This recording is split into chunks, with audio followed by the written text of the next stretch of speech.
Allah is my heart's speech. Your mercy is what I beseech. Keep in my heart your remembrance, and in your deen allow me to advance. Help me in my quest. Permit me to pass the ultimate test. Help me in my quest. Permit me to pass the ultimate test. Bismillah, Assalamu alaikum, peace be with you. Welcome to another episode of Ask Huda. I'm your host, Omar Dunlap, and we have with us our beloved Sheikh, Dr. Muhammad Salah. Assalamu alaikum. Wa alaikum salam wa rahmatullahi wa barakatuh. Thank you, Omar. And I would like to remind our viewers of our telephone number 002-0238 555 248 or 249, or you can email us at ask@huda.tv. Sheikh, our first question is from Ibrahim from the Kingdom of Saudi Arabia. He asks if you could give a description of the proper way to make ghusl. Bismillahir Rahmanir Rahim. Alhamdulillahi Rabbil Alameen. Wal-aqibatu lil-muttaqeen wa la udwana illa ala al-zalimin. Wassalatu wassalamu ala sayyidil awwalin wal-akhirin sayyidina Muhammad wa ala alihi wa sahbihi wa ba'd. Praise be to Allah alone. We praise Him and we seek His help. Whomsoever Allah guides is the truly guided one, and whomsoever Allah leaves astray, no one can show him guidance. May the best peace and blessings be upon Prophet Muhammad, peace be upon him. The term ghusl in Islam means an act of purification in order to remove or lift the major impurity. So for removing the minor impurity or lifting it, that is called wudu or ablution. But a major impurity as a result of having sexual intercourse, for instance, or a sexual discharge accompanied with stimulation, because there are different sexual discharges such as al-madhi, for instance, that doesn't require ghusl. Rather, it would be sufficient to perform wudu and wash the private part. So for removing the major impurity, also in case that a woman finished her menses, monthly menses, or the postpartum or post-delivery bleeding, in this case she must perform ghusl, as Allah subhanahu wa ta'ala said in Surah Al-Baqarah, يَسْأَلُونَكَ عَنِ الْمَحِيضِ. They ask you, O Muhammad, concerning the menses. Say, قُلْ هُوَ أَذًا. It is harmful, so you're not supposed to approach your wife sexually or have a complete sexual contact, referring to the intercourse during the menses. فَلَا تَقْرَبُهُنَّ حَتَّى يَطْهُرْنَ. Do not approach them until they are pure. After the menses is over, a woman must perform a ghusl in order to lift the major impurity. Then it will be lawful for the couple to have an intimate relationship with a complete intercourse. This ghusl is different than any procedure of taking a shower or taking a bath or diving in the pool or swimming in the sea, because it requires a niyyah, an intention. So if somebody is having a major impurity, for whatever reason of the reasons we mentioned earlier, including experiencing a wet dream, for instance, then he woke up and took a bath, simply to clean up. Is this ghusl? No. Why not? Because he did not precede this act of purification with an intention of removing or lifting the major impurity. So an intention of al-ghusl is required. If somebody is taking a shower to freshen up or to clean up himself without the niyyah or the intention, then this is not ghusl. And Nabi sallallahu alayhi wa sallam said, indeed, deeds are but by their intentions, and every person will receive a recompense according to his intention. Then al-basmalah, saying Bismillahir Rahmanir Rahim in the beginning. The Prophet sallallahu alayhi wa sallam said, every act, this is considered a serious act, such as an act of worship, does not begin in the name of Allah, it will be abtar or cut off from any goodness or righteousness or reward. So some of the scholars require it as a fard or a pillar. Saying Bismillahir Rahmanir Rahim. If somebody is taking a shower or a bath in the bathroom where there is a toilet, and you know that this is a place where you are not supposed to speak or mention the name of Allah or make any dhikr, it will be sufficient to say it without moving your tongue, without uttering the words. Say it within yourself, Bismillahir Rahmanir Rahim. Then begin by washing your hands. Then we'll come to speak about the personal hygiene. Washing your hands first, yes, because your hands might be contaminated with any impurities or cause an infection. Then washing the private part, because this is to lift the major impurity. washing the private part, whether a male or a female, then afterward performing wudu. Wudu before ghusl, yes, these are the sunan, the nawafil. If you're talking about, the question was pertaining the perfect, proper ghusl.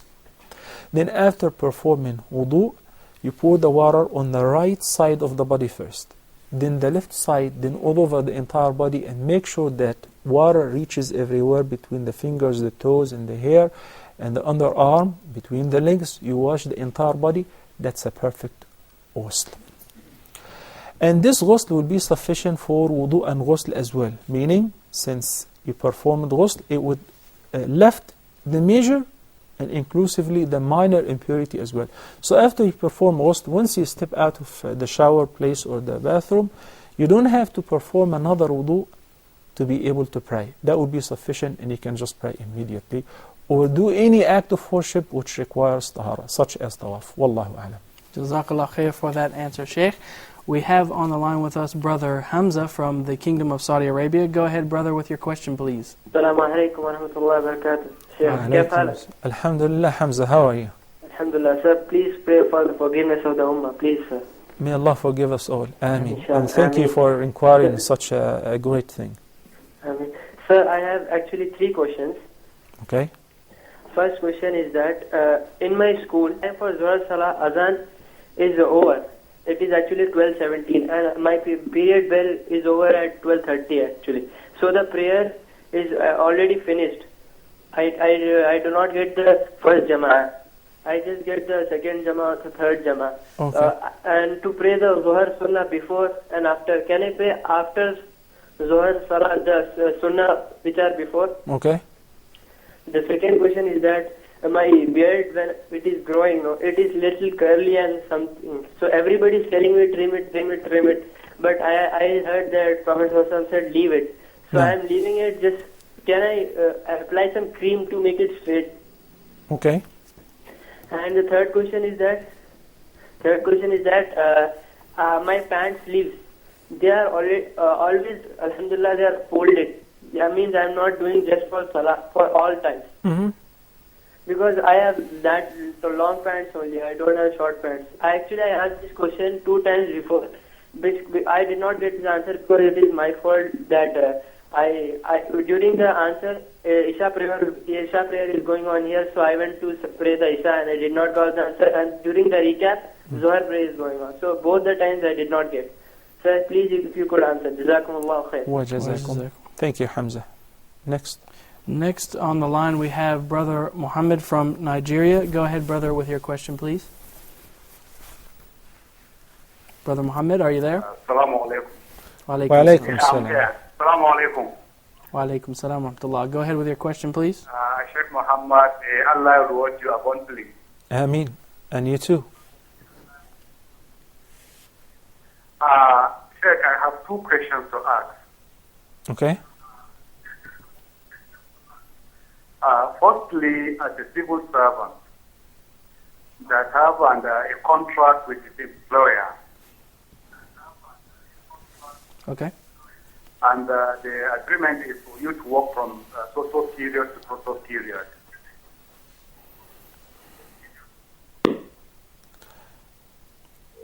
Brother Muhammad, I think we lost Brother Muhammad there. If you can, call us back and we'll try to get to your question, inshallah. We can go back to Brother Hamza's question. I think he was saying that during school he misses the Jama' for Zohar. And he wants to know if he can pray the sunnahs, can he make up the sunnah prayers for that? Brother Hamza, may Allah bless you and your family, and may Allah increase your keenness to offer the ibadah on time. First of all, we have to understand that there is an immense reward in attending the prayer, the first jama'ah at the very first takbir, which is known as takbiratul ihram. So every male Muslim should do his best to attend the jama'ah, the first jama'ah from its beginning. Even if you have to skip a part of the class, and this is what we used to do when we were students in middle school, in high school, in college, and alhamdulillah wa shukrullah, it did not affect our studies at all. There is a barakah in answering the call of Allah subhanahu wa ta'ala on time. And I wish in every school, you said that you were calling from the Kingdom of Saudi Arabia, even if it is an international or a private school, the Parents' Council should put pressure on the school to take a break once they hear the adhan. This is a Muslim country. Whenever we were in the student union, we utilized this facility in order to put pressure to facilitate for the students the access to pray on time. And alhamdulillah, shukla, we were able to do so. With regards to what if somebody misses the first jama'ah and he is coming to attend the second or the third jama'ah, he is inquiring about the sunnah before dhuhr. What am I supposed to do about it? Can I make it up after? Yes, of course. Even if it is postponed after dhuhr, after asr. We know that there is no sunnah after asr, nor is it permissible to pray any nawafil after asr. But once Salama, may Allah be pleased with her, one of the mothers of the believers, have seen the Prophet ﷺ praying after asr. She asked him, O Messenger of Allah, didn't you forbid us from praying after asr? He said, yes, but these are 2 rakahs of dhuhr. I got busy, I was caught up with certain business that I forgot about them, so I'm making them up because it's an emphatic or a confirmed mu'akkada sunnah. So it is recommended that you make it up once you finish the fard. What we see of some people with very low education in the deen, they enter the masjid, they see the jama'ah has been established, and they initiate the sunnah in order to make sure that they pray the sunnah before, then whether they catch some of the prayer with the imam or with the jama'ah or not, this is totally invalid. As a matter of fact, any prayer that you start as a nafl or voluntary prayer, while the fard is established in the masjid, such prayer is invalid. The Prophet ﷺ said, إِذَا أُقِيمَتِ الصَّلَاةُ فَلَا صَلَاةَ إِلَّا الْمَكْتُوبَةِ. Once the muazzin establishes the iqamah, the second adhan, and the imam stands up to lead the prayer, any nafl or voluntary prayer is invalid if it is offered at the same time. There is no conflict between, there should not be any conflict between both of them. The priority is to attend the fard. Then afterward, you can pray the sunnah after dhuhr and make up the sunnah which you missed before dhuhr. And Jazakallah khairan for your keenness. With regards to your beard, it is not only permissible to apply cream or oil, it is actually the sunnah of the Prophet ﷺ. He said, مَنْ كَانَ لَهُ شَعْرٌ فَلْيُكْرِمْهُ, that one should not leave his beard which would look like a Satan. Comb your hair, comb your beard, and apply oil or cream or hairdresser. All of that is permissible, and you receive a reward for applying such thing to your hair to look nice and cool. And Nabi sallallahu alayhi wa sallam said, إِنَّ اللَّهَ جَمِيلٌ يُحِبُّ الْجَمَالِ. As a teenager, you said you're a student. It is very important to understand that there's nothing wrong with buying nice, clean, expensive clothes, even name brands, if you're not buying them to show off. But you're buying them to look nice, to look great. Because the Prophet ﷺ said, verily, Allah is most beautiful and He likes beauty. So He allowed us to dress nice and He recommended that for us. Jazakallah khair for that nice answer. Sheikh, we have on the line Abdurrahim from the United Arab Emirates. Go ahead, sister, with your question, please. Wa alaykum assalam wa rahmatullahi wa barakatuh. I have 2 questions. Okay.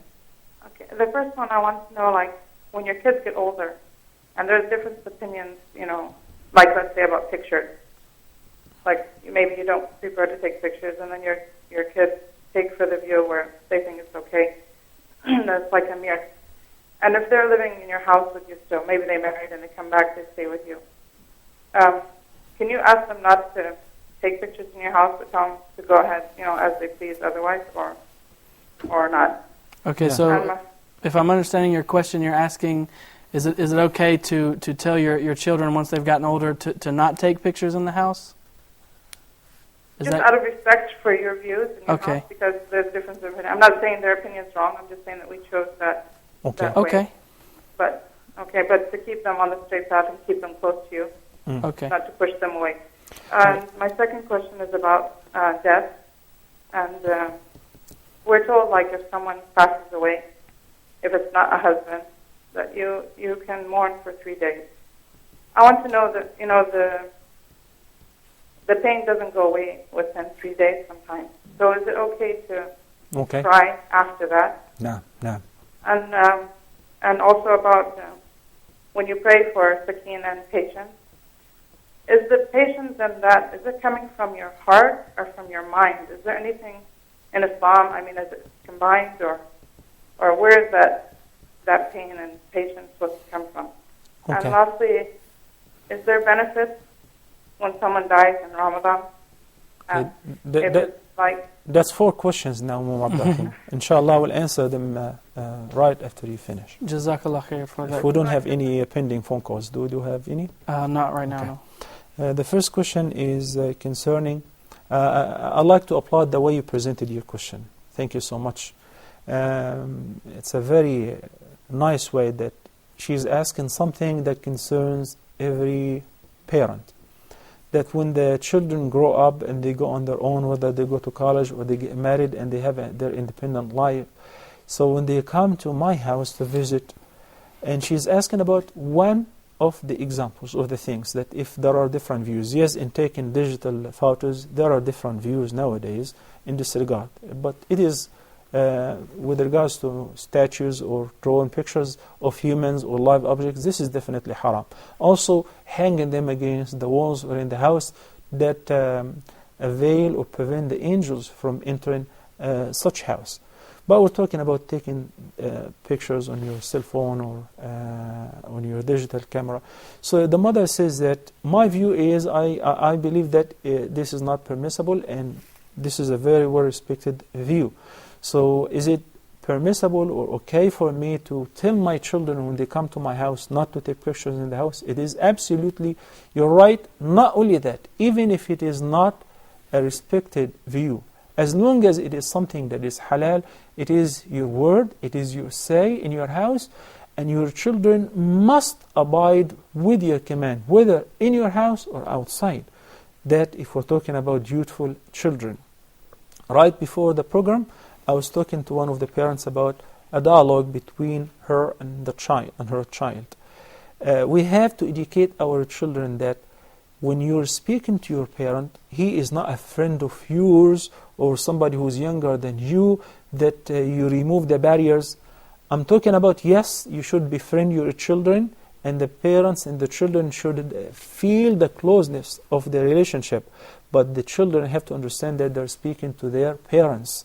Parents whom Allah subhanahu wa ta'ala give them the second rank right after worshiping Allah subhanahu wa ta'ala. He said, وَعَبُدُوا اللَّهَ وَلَا تُشْرِكُوا بِهِ شَيْئًا, then وَبِالْوَالِدَيْنِ إِحْسَانًا, and be good and dutiful to your parents. So respect should be there all the time. Unfortunately, those who study in international schools or they travel abroad, they lose those meanings. They have very little respect. Not necessarily all of them, but this is a general tradition that I have noticed, whether through living in the West or those who study in such international schools. Because same, they don't exchange this kind of respect with their teachers. You know?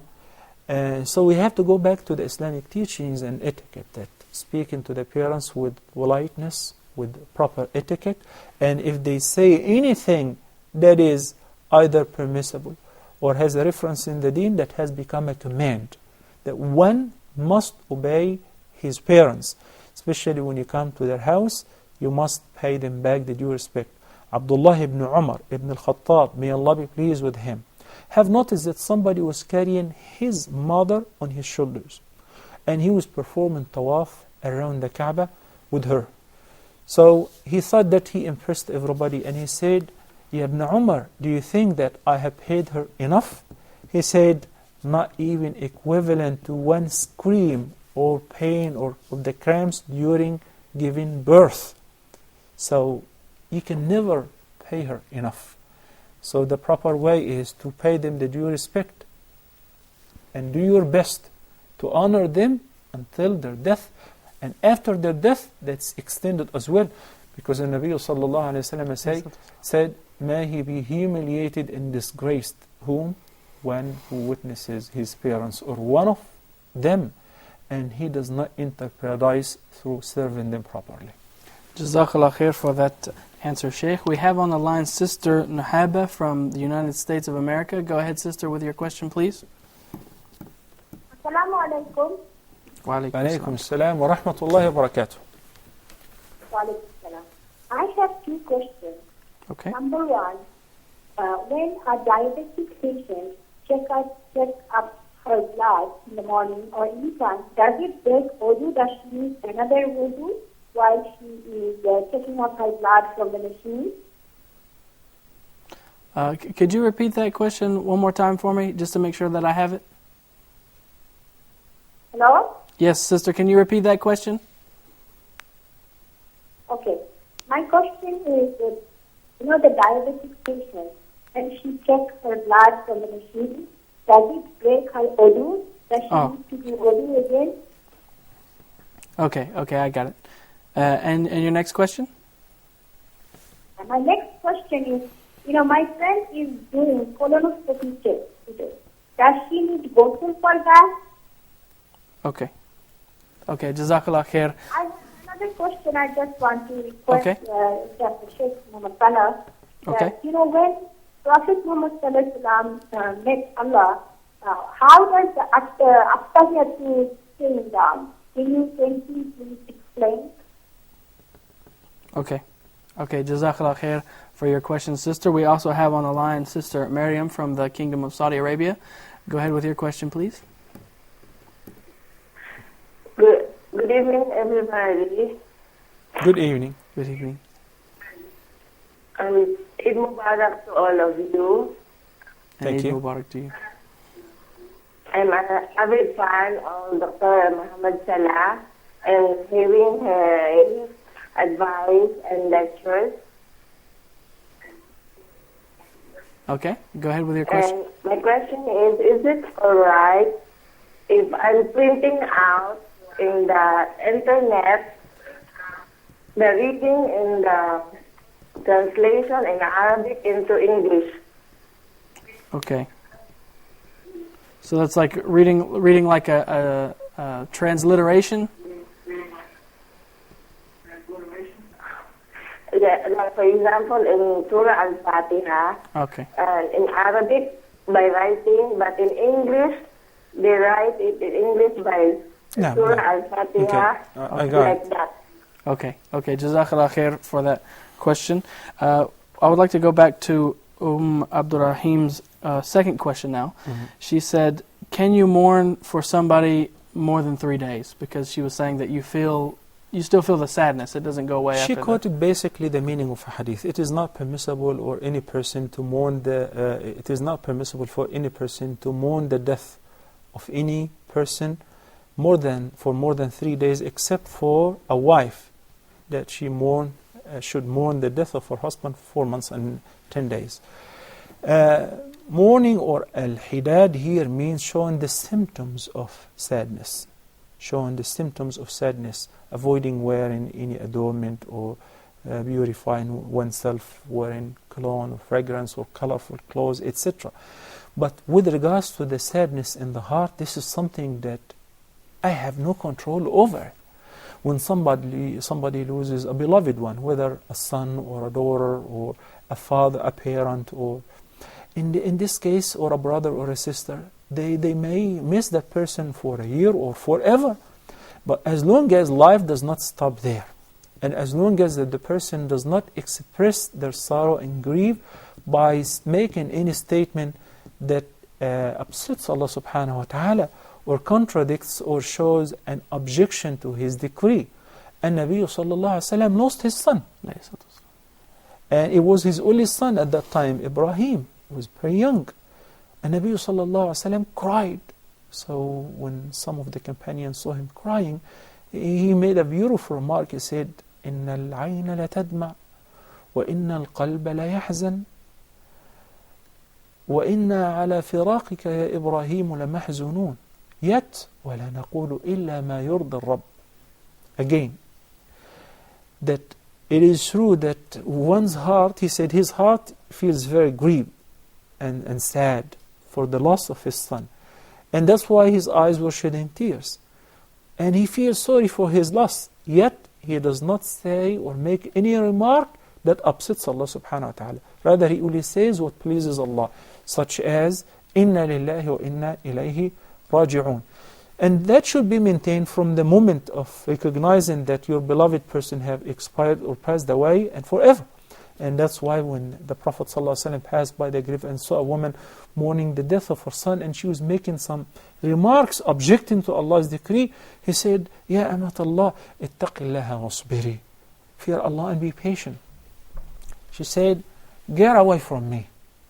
You have not been afflicted with my calamity, or with a calamity similar to mine. Then when he left her alone, because it was not the right time to advise her, he recognized that she was locked up. So he left. They told her that that was the Prophet himself. So she went to his house and she tried to apologize. He said, don't worry about apologizing. إِنَّمَا الصَّبْرُ عِنْدَ الصَّدْمَةِ الْأُولَى. The actual patience is at the first shock. Not after several days or weeks to say, Alhamdulillah, I'm being patient. No, patient from moment one and going on. With regards to whether patience comes from the heart and the mind, in fact, there is no difference between the heart and the mind. In Islam and in the Quran, Allah subhanahu wa ta'ala expresses about the mind or the aql by the heart. He says, أَمْ عَلَى قُلُوبٍ أَقْفَالُهَا. Do they have hearts, locks over their hearts that they do not understand the Quran? أَفَلَا تَدَبَّرُونَ الْقُرْآنَ أَمْ عَلَى قُلُوبٍ أَقْفَالُهَا. And furthermore, he said, لَهُمْ قُلُوبٌ لَا يَفْقَهُونَ بِهَا. It seems like the heart is the source of thinking and reflection, not just the emotion. So what really concerns us here is, how can I be patient? By acquiring patience and maintaining or attaining its means. Number one, by making dua. As the Nabi sallallahu alayhi wa sallam said, إِنَّمَا الصَّبْرُ بِالتَّصَبُّرِ. Some people say that I have very bad temper. I just lose it. I have zero patience, zero tolerance, and this is something in the family, it's in my gene or whatever. False. This is totally false. Because the Nabi sallallahu alayhi wa sallam said, good manners can be earned. Yes, they're inherited, but they also can be acquired by maintaining a strong belief, especially believing in القضاء والقدر.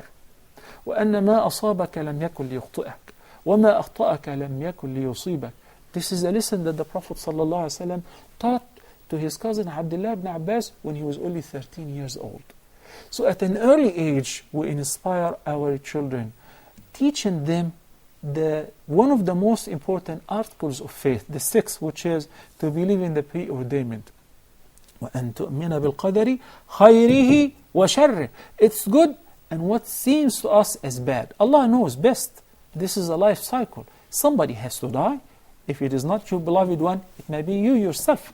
But we're required to say, الَّذِينَ إِذَا أَصَابَتْهُمْ مُصِيبَةٌ قَالُوا إِنَّا لِلَّهِ وَإِنَّا إِلَيْهِ رَاجِعُونَ أُولَٰئِكَ عَلَيْهِمْ صَلَوَاتٌ مِّن رَبِّهِمْ وَرَحْمَةٌ وَأُولَٰئِكَ هُمُ الْمُهْتَدُونَ.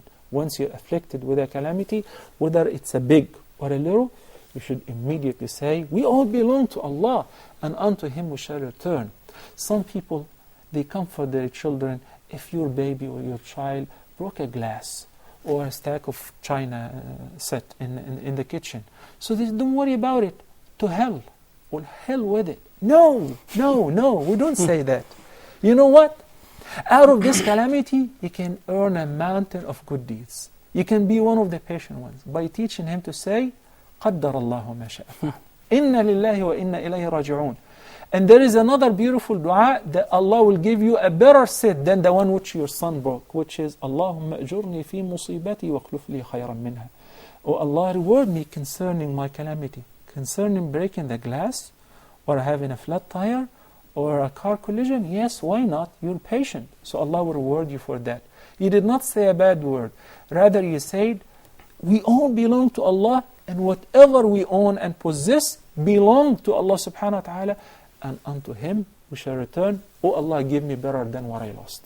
And that's like a cure for depression even, isn't it? I mean, when you really believe in the qadr of Allah subhanahu wa ta'ala, you feel like patience and any person contentment. who commits suicide, or any community where the suicide rate is very high, and I delivered a lecture in Hong Kong about suicide. Believe it or not, Omar, the only living creature which have tendency to commit suicide or even contemplate the idea of committing suicide is a human being. Why? Because every other living creature is a believer.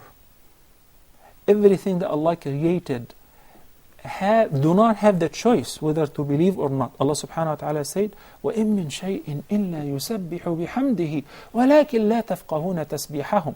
So they know, they are forced to believe.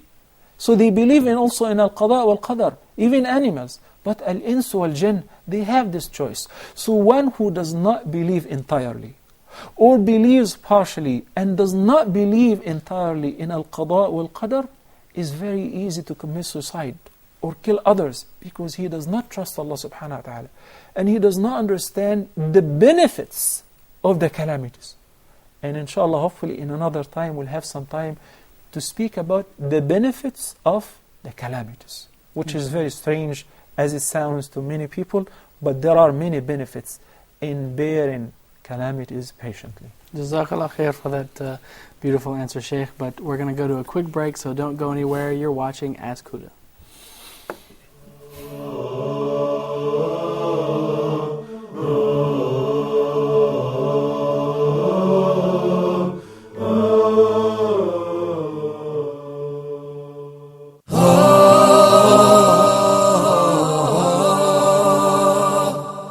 The philosophy of Islamic law, a program for restoring belief and trust within Muslims' mind and heart, and for re-establishing a true concept about Islamic rules for others.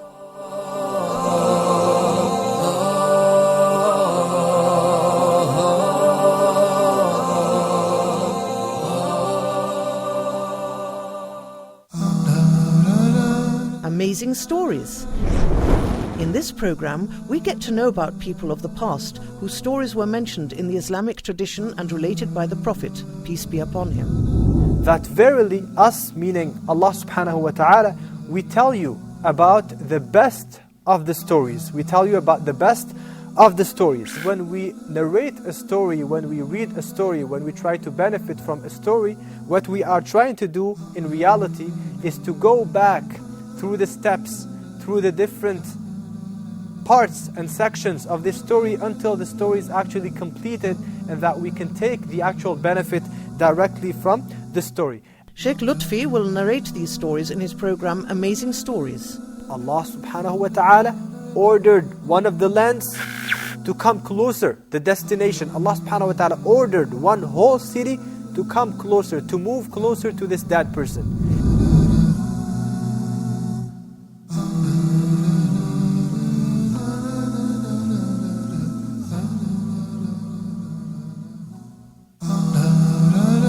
Be proactive.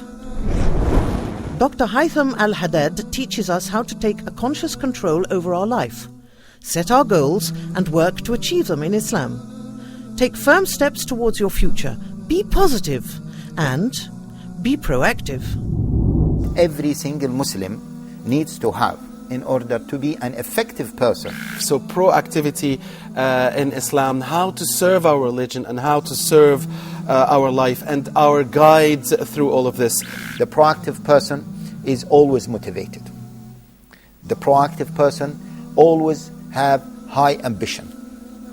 The proactive person, he will not lose his time. He will not waste his time. The proactive person is a generous person.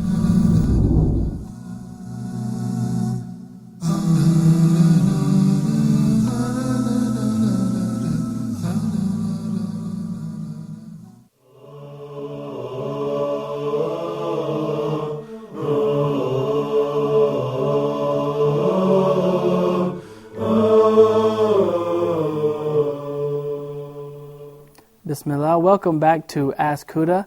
I would like to remind our viewers of our telephone numbers 002-0238 555 248 or 249, or you can email us at ask@huda.tv. Sheikh, we have a pending question here. Is there any benefit in someone dying during the month of Ramadan? Well, basically, the benefit is if the person dies while he is fasting, whether in Ramadan or in any other day, even if it is voluntary fasting. Because in the hadith, that whoever's last statement is La ilaha illallah Muhammadur Rasulullah then dies, shall enter paradise. And if somebody was fasting, then he died while in a state of fasting, or his last action was fasting, then he dies, shall enter paradise, and so on. So it is not the timing. Some people have in mind certain days, such as Monday or whatever. If that person was righteous and died during while fasting, or died on an act which is a good deed, then such person is given the glad tidings of entering paradise, not simply by just dying in Ramadan or at the night of Ramadan. Very good. Jazakallah khair for that answer, Sheikh. We have on the line now Sister Rahma from Nigeria. Sister, go ahead with your question, please. Oh, I think we lost... I've met many brothers and sisters in Mecca recently from Nigeria, and some of them shared with me their complaint that we do not entertain their phone calls, which is obviously not true. That in Ramadan, most of the phone calls which were answered from Nigeria, but the problem is with the bad connection or sometimes the cheap phone cards. What will happen is, alhamdulillah, brothers and sisters, we do not engineer any phone call. We do not know who's calling and what is the question, what is the upcoming event or question. Alhamdulillah wa shukrullah, this is something very, very important to share with you. We do not know how many phone calls will we receive or answer this episode or any of that. As a matter of fact, the pending phone call right now is from Nigeria as well. I just wanted to assure you that if you're calling from a good line, whether from America or Nigeria, we'll be more than happy and delighted to answer your phone call, inshallah. Inshallah ta'ala. We also have on the line Sister Khair from Nigeria. If you could go ahead with your question, please. Oh, I lost another call there. Well, we can go back to a question that we had in our last episode. We had someone ask about the word ذنوبًا in the Quran. What is the meaning of that? ذنوبًا. Yeah. Well, في سورة الذاريات, in chapter الذاريات, Allah subhanahu wa ta'ala said, فَإِنَّ لِلَّذِينَ ظَلَمُوا ذَنُوبًا مِثْلَ ذَنُوبِ أَصْحَابِهِمْ فَلَا يَسْتَعْجِلُونَ. This is a divine threat to the wrongdoers, to the oppressors, to the disbelievers and the criminals, by saying that indeed the wrongdoers shall receive a share of the punishment similar to those who were before them. Because sometimes the oppressors and the criminals, because Allah gives them a respite, they think they're safe. Countries invade other countries and they violate the human rights. They massacre hundreds of thousands of people. And they think because they are a superior country, that nobody can bring them to court, and they have this sort of immunity. So Allah subhanahu wa ta'ala is assuring the criminals and the oppressed ones, don't worry, it's a matter of time. Similar to those who were punished before them, they too shall be brought to justice. Not the justice of Lahai, or a criminal court, or any worldly humanly court. No, the justice of Allah, the ultimate justice. فَإِنَّ لِلَّذِينَ ظَلَمُوا ذَنُوبًا مِثْلَ ذَنُوبِ أَصْحَابِهِمْ. So the word ذَنُوب means a share of the punishment, similar to that share of those who were before them. فَلَا يَسْتَعْجِلُونَ. Do not rush, it's coming. Jazakallah khair for that answer. We have a question from Sister Nahaiba from the United States. She said, when someone checks their blood, for example, if they're diabetic or something like that, does that break the wudu? No, it does not. Okay, Jazakallah khair for that. And we also have Sister Muhammad from Saudi Arabia on the line. Go ahead, Sister, with your question, please. Hello, assalamu alaikum. Wa alaikum assalam wa rahmatullahi wa barakatuh. Yes, I'm having a question regarding Umrah. I live in Saudi Arabia, but I'm just staying in the other city. My intention was to make Umrah, but the first I want to go to Jeddah. I went to Jeddah, but the people said that you cannot wear a haram from the home, from my relative's home. So I went back to Miqat. Which city are you living at? I'm living in Abha. Abha, okay. Do you know what is the miqat between you and Mecca? Yeah, Yemen. Okay. So I want to know that, is it okay? Can I wear the ihram from my relative's house, or I have to go back to the Miqat? Okay. And the second question is that, Is it compulsory to go back to the same route from where I'm coming, or I can wear from anywhere, from any miqat? I totally missed the last part. If you can calm down a little bit and repeat the remaining question. Okay, my question is that, means, do I have to go back to the same route from where I'm coming, from the same route of the miqat, from where I'm coming? Okay. Or I can wear ihram from any miqat which is coming on my, like I'm going to go and wear from Masjid Aisha or something? Okay. Since the Nabi sallallahu alaihi wasallam said with regards to al-mawaqit, appointed places, if any person is heading towards Mecca to perform Umrah, that if you're coming from certain directions, that you should not enter Mecca or pass those points which are called al-mawaqit, appointed places, without assuming the intention of ihram. Your miqat, if you're living in Abha, is Yalamlam. Okay? So you should have made the intention of performing Umrah, since you're coming to Mecca to perform Umrah, from the appointed miqat. If you reached Jeddah already and you did not make the intention, there are two ways to make it up or rectify this violation. Either go back to the miqat if it is accessible and make the intention from there, then there is no sin or blame on you. Or that you make the intention from your place, you perform Umrah, and you rectify that by offering a fidyah, slaughtering a sheep to be distributed among the poor people of Mecca. So if you are nearby, I don't know how far is the distance, but if you are nearby, you can still make it up.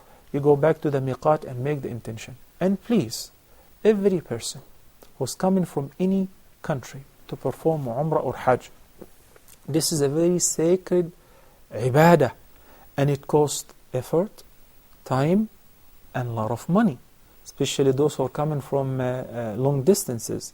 So please, before making the intention or traveling or buying the package, read about Hajj and Umrah and know exactly the pillars, the wajibat, and the recommended acts in order to avoid any violation. May Allah accept your Umrah, and please include us in your dua. Ameen. We also have on the line Sister Rahma from Nigeria. She's back with us, so if you could go ahead with your question, please, Sister. Sister Rahma? Assalamu alaikum. Wa alaikum assalam wa rahmatullahi wa barakatuh.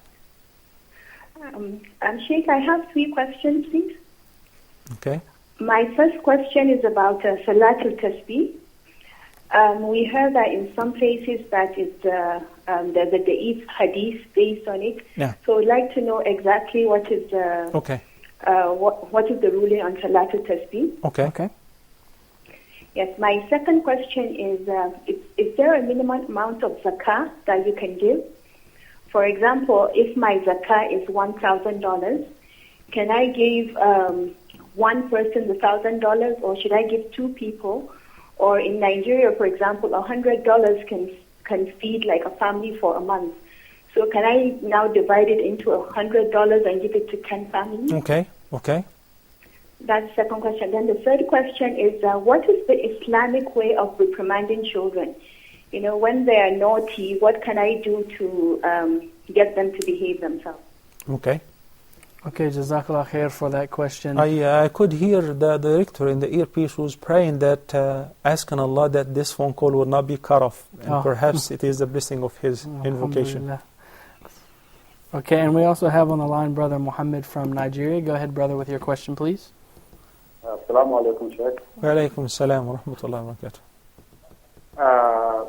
My question is that as a civil servant, if one has an agreement between him and his employer to work from so time to so time, but one is not really opportune to stay within that period for one thing or the other, what is going to be the result of the salary he is collecting? Is it halal or haram? And then my second question is, if you have young daughters, if they bring a husband, a suitor, to marry them, and you feel that a need for you to investigate, to see their aqidah and their statement in the religion, if you find that there is a problem, is it permissible for one to stop the marriage and get somebody that has the real qualifications, Okay. mean the Akida and the steadfastness in religion? Okay. Thank you very much. May You're Allah welcome. bless you. Okay, And you too. Jazakallah Jazakallah khair khair. for that question, Brother Muhammad. We had a question from Sister Miriam from the Kingdom of Saudi Arabia. She said, is it okay to read a transliteration of Fatiha, the Arabic, with English letters? Well, if one does not know any better, meaning does not know how to read the Arabic letters, then it is permissible. But this is not the end of the story. As I said always, this is a first step in the procedure of learning how to read the Quran. The Quran is not only revealed for the Arab. And Allah subhanahu wa ta'ala said, وَلَقَدْ يَسَّرْنَا الْقُرْآنَ لِلذِّكْرِ فَهَلْ مِن مُدَّكَرٍ. Allah made it very easy to be studied, to be read, to be recited. And inshallah, if you're sincere, you will find yourself in a few weeks being able to read the Quran like the Arab exactly. Also, Sheikh, some people have a question about reading the Quran in English. Do they get like barakat for that? Is that good deed? You get a barakah, you get a blessing, correct. But is it the same like reading the Quran as the Prophet ﷺ commanded us to read? As Allah subhanahu wa ta'ala said in the Quran, وَرَتِّلِ الْقُرْآنَ تَرْتِيلًا. Obviously, there is no comparison. Yes, if you read it in Arabic, as it was revealed, and you're struggling, you get double the word of a person who was born with an Arabic mother tongue and it's easy for him. And Nabi sallallahu alayhi wa sallam said, and the one who recites the Quran and he's stuttering and is struggling receives double reward. Jazakallah khair. Sister Rahma from Nigeria, her first question was about Salatul Tasbih. Is this based on a hadith? Is this It sunnah? is definitely an odd hadith and a very weak hadith. And we do not base an act of worship on a hadith da'if in the most right view. There are detailed explanations concerning this point. I'm not generalizing, okay?